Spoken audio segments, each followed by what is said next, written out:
कुछ technical problem होने के कारण हमें इसे प्रस्तावना को 2 भागों में करना पड़ा है। तो चलिए हम अपनी चर्चा को आगे बढ़ाते हैं।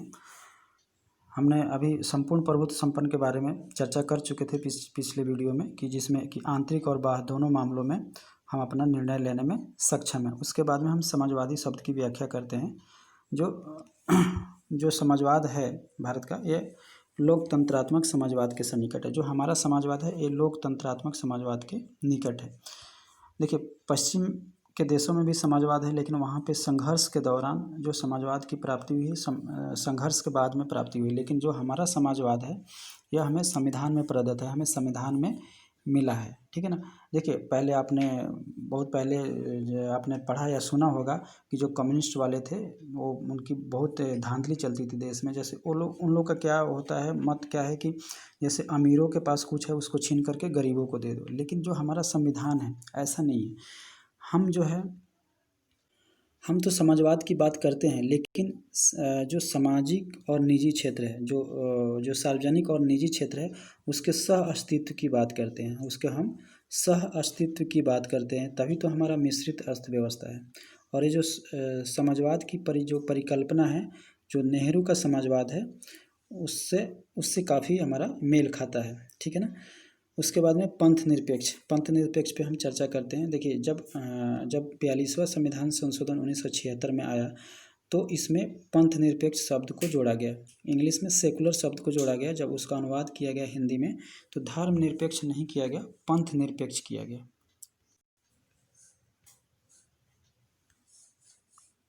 देखिए, हम पंथ निरपेक्ष और धर्म निरपेक्ष में यहाँ पे हम अंतर जान लेते हैं। अगर हम धर्म निरपेक्ष लिखते हैं भारत को, तो यहाँ पे बोला जाता है कि कर्म ही धर्म है। तो क्या हम कर्म नहीं करें, है ना। तो यहाँ पे जो धर्म का मतलब है बहुत ही विस्तृत है। इसलिए यहाँ पे जब अनुवाद किया गया है हिंदी में, तो सेकुलर का मीनिंग जो है पंथ निरपेक्ष, हिंदी में पंथ निरपेक्ष लिया गया, पंथ निरपेक्ष लिखा गया। और देखिए, ऐसा नहीं है कि जैसे पंथ निरपेक्ष या मतलब सेकुलर शब्द 1976 में जोड़ा गया तो हम पंथ निरपेक्ष नहीं थे, ऐसा नहीं है। देखिए, जब हमारा संविधान बना तो इसमें धार्मिक स्वतंत्रता की बात है। अनुच्छेद 25 से लेकर के 28 तक धार्मिक स्वतंत्रता की बात है। और अल्पसंख्यकों के लिए अनुच्छेद 29 और 30 में अलग से उनके धर्म के बारे में और भी बृहत रूप से उनकी चर्चा की गई है। तो जो हमारा संविधान है मूल रूप में ये मतलब पंथ निरपेक्ष और सेकुलर तो है ही।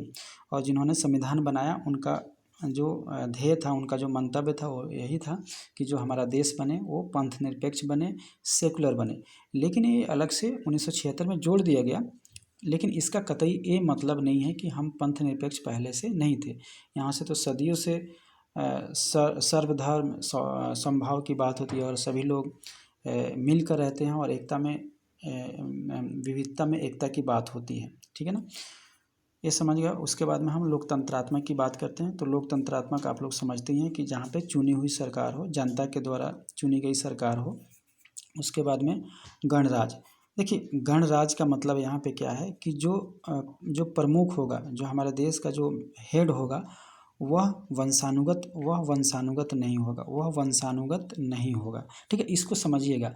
अब जैसे जापान है, ठीक है, हम जापान का उदाहरण लेते हैं। जापान तो लोकतंत्रात्मक है लेकिन गणराज नहीं है, क्योंकि वहाँ जो उसका जो हेड होता है वो राजा होता है। ठीक है। उसी तरह इंग्लैंड में भी जो हेड होता है वो विक्टोरिया रानी होती है। ठीक है ना। लेकिन जो सारे क्रियाकलाप किए जाते हैं यहाँ पे जापान में और इंग्लैंड में, तो वो वास्तविक हेड तो मतलब प्रधानमंत्री होता है। लेकिन जैसे यहाँ पे भी है, जैसे भारत में भी है, वास्तविक हेड हमारे देश के तो प्रधानमंत्री है। लेकिन जो हेड है, ठीक है ना, जो कार्यपालिका के हेड हैं राष्ट्रपति है, और राष्ट्रपति वंश का जो पद है वो वंशानुगत नहीं है। लेकिन जापान में और इंग्लैंड में ये वंशानुगत है। इसलिए वहाँ पे उनको हम गणराज नहीं बोलेंगे। लेकिन भारत के सेंस में भारत गणराज है और लोकतंत्रात्मक है, ये दोनों है। तो ये आप अच्छी तरह से इसको समझ गए होंगे। उसके बाद में न्याय की भी चर्चा होती है। ठीक है ना। तो जो मौलिक अधिकार है हमारा, उसमें भी न्याय की चर्चा है ना। उसके बाद में स्वतंत्रता की चर्चा भी है। मौलिक अधिकार में हमारे स्वतंत्रता की चर्चा है। अनुच्छेद 19 में 6 प्रकार के स्वतंत्रता की बात कही गई है। और समता का भी चर्चा है। अनुच्छेद 14 से लेकर के 18 तक समता या समानता की बात कही गई है। और व्यक्ति की गरिमा मतलब कि ये जो नीति निर्देशक तत्व है, व्यक्ति की गरिमा के बारे में बात की गई है नीति निर्देशक तत्व में। और वहाँ पे जो नीति निर्देशक तत्व है वो बनाया ही इसलिए गया है कि ताकि हमारा जो देश है लोक कल्याणकारी बन सके।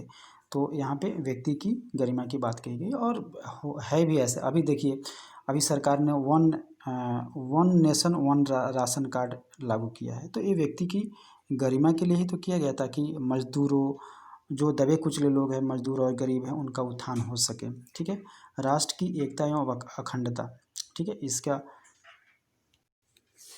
देखिए एकता और अखंडता। तो एकता जो शब्द है वो तो पहले था ही प्रस्तावना में। अखंडता शब्द को 1976 में 42वें संविधान संशोधन के तहत इसको जोड़ा गया। ठीक है, और 1976 में ही स्वर्ण सिंह कमेटी की संस्तुति पर मौलिक कर्तव्य, ठीक है ना, कर्तव्य को जोड़ा गया, मौलिक कर्तव्य को जोड़ा गया, जो कि संविधान के भाग 4 क और अनुच्छेद 51 क में मौलिक कर्तव्य को जोड़ा गया।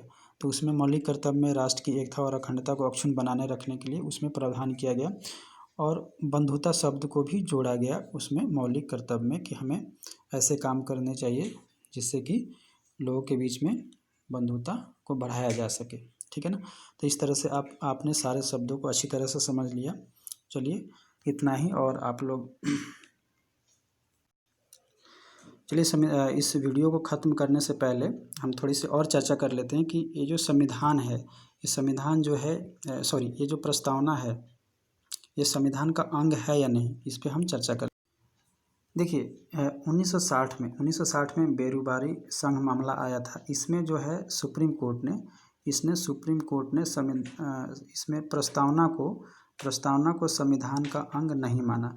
जब प्रस्तावना को संविधान का अंग नहीं बना तो अनुच्छेद 368, ठीक है ना, ध्यान रखिएगा, अनुच्छेद 368 में संविधान संशोधन की बात कही गई है। तो जब ये संविधान का अंग है ही नहीं तो इसमें संशोधन कैसे करेंगे। तो इस तरह जो बेरोजगारी मामला था, इसमें सुप्रीम कोर्ट ने इसको प्रस्तावना को संविधान का अंग नहीं माना। जब संविधान का अंग नहीं है तो इसमें फिर संशोधन भी नहीं किया जा सकता। ठीक है ना, संविधान का अंग नहीं है तो फिर इसमें संशोधन भी नहीं किया जा सकता। उसके बाद में 1973 में ठीक है ना, केशवानंद भारती बनाम केरल राज्य एक मामला आया। उसमें जो है सुप्रीम कोर्ट ने बोला कि संविधान का अंग है। ठीक है ना, प्रस्तावना जो है संविधान का अंग है। तो जब संविधान का अंग है तो फिर उसमें संशोधन भी किया जा सकता है अनुच्छेद 368 के तहत। लेकिन उसमें एक स्टॉपेज लगाया गया कि जो प्रस्तावना में संशोधन किया जाएगा तो इस तरह से संशोधन किया जाएगा ताकि उसके मूल ढांचे में कोई परिवर्तन ना हो सके। जैसे हम धर्मनिरपेक्ष हैं, या यहाँ पे सामाजिक समता की समता की बात कही गई है, स्वतंत्रता की बात कही गई है। तो जो मूल ढांचा है संविधान का, उसमें कोई परिवर्तन नहीं होना चाहिए। ठीक है। अच्छा, उसके बाद में जो संविधान की उपयोगिता है इसके बारे में हम चर्चा करते हैं। इसकी उपयोगिता क्या है। तो सबसे पहले जो इसकी उपयोगिता है, संक्षिप्त विवरण है। देखिए, आपको पूरे संविधान को पढ़ने की ज़रूरत नहीं है, आप केवल प्रस्तावना को पढ़ करके अंदाज़ा लगा सकते हैं कि हमारा संविधान कैसा है। तो यह एक तरह से संक्षिप्त विवरण है। उसके बाद में यह संविधान की आत्मा भी है, और इसमें मूल्यों का उल्लेख किया गया है। जो हमारे मूल्य हैं संविधान के, उसको संक्षेप में यहाँ पे वर्णन किया गया। जो हमारे राजनीतिक, धार्मिक और नैतिक मूल्य है, उसका उल्लेख हमारे संविधान के प्रस्तावना में है। ठीक है ना। और देखिए, कोई भी अनुच्छेद आप पढ़िए और वहाँ उसकी भाषा अस्पष्ट ना हो, जहाँ भी कहीं डाउट हो, तो जो प्रस्तावना की भाषा है उसका सहारा लिया जाता है। जो प्रस्तावना की भाषा है उसका सहारा लिया जाता है। उसके बाद में एक और है, सर अलादी कृष्णा स्वामी अय्यर थे। ये संविधान की प्रस्तावना हमारे दीर्घकालिक सपनों का विचार है। ठीक है, उनका ये कथन है कि संविधान की जो प्रस्तावना है हमारे लिए दीर्घकालिक सपनों का विचार है। मतलब कि लॉन्ग टर्म प्रोस्पेक्ट्स है। ठीक है ना, कि हमें लॉन्ग टर्म में हमारा देश कैसा होगा, हम कैसे बनेंगे, है ना, उसके बारे में है। ठीक है ना। जैसे मान लीजिए जब हमारा देश आज़ाद हुआ तो राइट टू एजुकेशन है ना, जो अभी 6 से 14 वर्ष के बच्चों को मुफ्त शिक्षा दी जा रही है, उस समय नहीं था। लेकिन धीरे धीरे हम इसकी प्राप्ति कर रहे हैं। उसी तरह बहुत सारी चीज़ हम प्राप्ति कर रहे हैं और हम लोग कल्याणकारी बनते जा रहे हैं। तो तो इस तरह से ये एक लॉन्ग टर्म प्रोस्पेक्ट्स है ना, कि हमारा जो लंबे हम मतलब आज से 50 साल 100 साल बाद में हम कैसा देश चाहते हैं उसके बारे में उल्लेखित है इसके बारे में। तो चलिए हम आज इस वीडियो को यहीं ख़त्म करते हैं, और आप लोग को वीडियो अच्छा लगे तो इसको लाइक, सब्सक्राइब और शेयर ज़रूर करें। धन्यवाद।